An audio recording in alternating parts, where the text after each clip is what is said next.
Okay, one more of these x plus h problems, and the only reason I'm showing you this is I was surprised to see it show up in the quiz, but there it is. So I want to show you how to, crawl your way through this. All right, so again, I'm going to substitute x plus h and x into my function. That didn't work. So f of x2 is going to give me 1 over x plus h plus 3. So wherever I have an x, I have to throw in an x plus h. Minus 1 over x plus 3. Where I have an x, I'm going to keep an x. And that's all going to be over x plus h minus x, which will always happen in these kinds of problems. It will always simplify to h. Okay, so now I have some pretty nasty fraction work. And we're going to do this fraction work basically the same way as we would do this. 1 over 7 minus 1 over 3. We're going to multiply the denominators. Now, with numbers, I'd call it 21, but here I want you to see that it's just 7 times 3. And then, with 1's in the numerators, I'm really just multiplying the cross denominators by the numerators in order to convert to a common denominator. So I get 1 times 3, which is 3, 7 times 1, which is 7. So in order to do this problem quickly, I can take some shortcuts. That's exactly what I'm going to do in the numerator here. Okay, I'm going to write the denominator as multiplication. So first of all, let me get my main fraction bars right here, and that denominator reduces to h. And in the numerator, I'm going to have x plus h plus 3 times x plus 3. No, I'm not going to do that multiplication. I'm just writing it as multiplication the same way I did with 1/7 minus 1/3. And then I'm going to multiply this by 1 and this, well, by -1. Okay? It actually, if you just think of it in almost simple terms, you can get a lot more done with a lot less work. And this is getting kind of crowded, so let me give myself a little more room here. Okay. So in my numerator of the top fraction, I'm going to have x plus 3 minus x plus h plus 3. So it's kind of a complicated idea, but when you actually do it using these shortcuts, it really cleans up quite nicely. So here's what I'm going to do. I'm going to simplify that numerator. I'm going to leave the denominator as that multiplication, and I'm also going to multiply by 1 over h. I'm going to go ahead and do that division step. So in the numerator, I get x plus 3 minus x minus h minus 3 all over, oops, that denominator correct.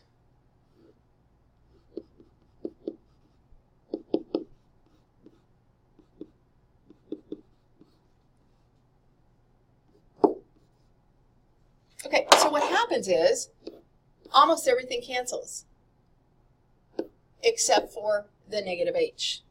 And when I'm multiplying by 1 over h, that will cancel with that fraction. So I'm left with a -1 in my numerator and this big denominator mess.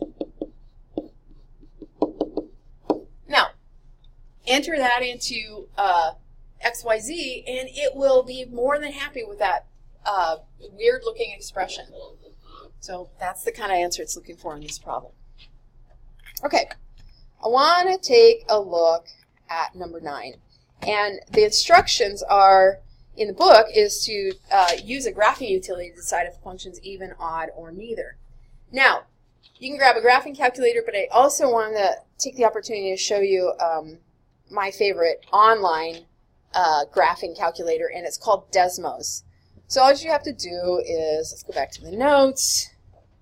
So you can have this running on one screen and XYZ running on another. So just type in desmos.com.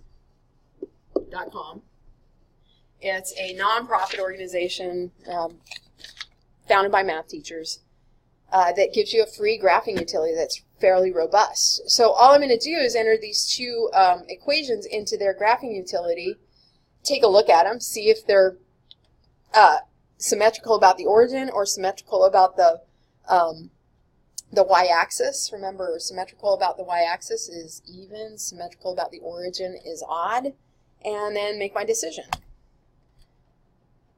Whoops. Let's try that again. Okay, Desmos. So as soon as you enter Desmos, it's going to say start graphing. Do.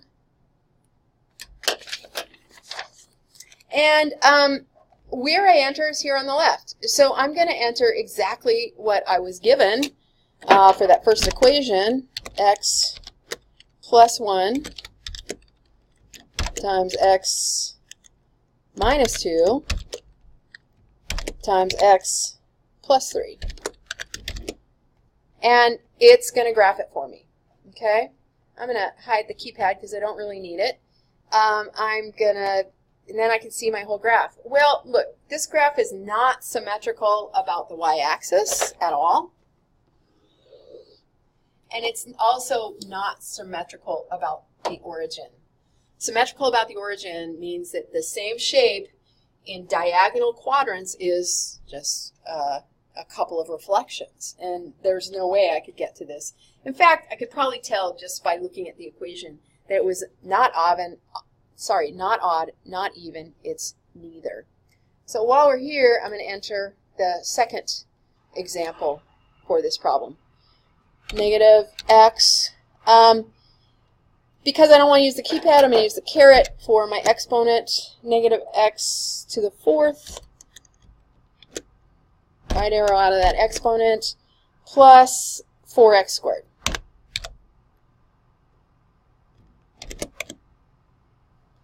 Okay, what a cool looking graph. It's 4th degree, and it is definitely symmetrical about the y-axis, which makes it even.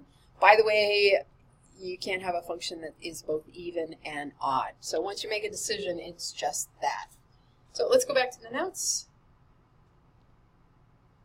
So from the graph, this was neither, and this was even. And be surprised if you haven't figured this out, but if you notice, they tell you not to use the graphing utility on those first few problems, but you could because there's really nothing stopping you.